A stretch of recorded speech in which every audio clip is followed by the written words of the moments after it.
नाटक वेडा होतो, फक्त नाटक करायचं आणि ही आयुष्यात आली आणि जबाबदारी घ्यायचं ठरवलं.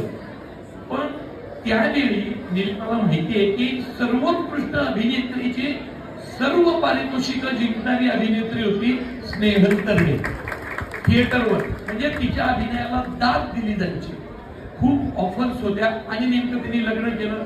तिचं वय तर तेव्हा 23च होतं आणि तिने मोठ्या मनाने ठरवलं, प्रवीण, जर आपल्याला घर चालवायचं असेल तर एकाने काहीतरी फिक्स इन्कम नोकरी केली पाहिजे, एकाने या क्षेत्रात केलं पाहिजे.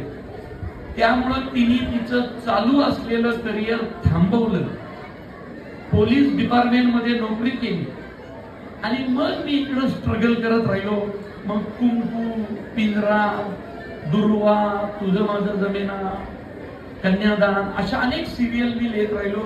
रेगे सिनेमा लिहिला, कुटुंब सिनेमा लिहिला, पितृऋण सिनेमा लिहिला. जण बसत होता, थोडं मिळत होतं.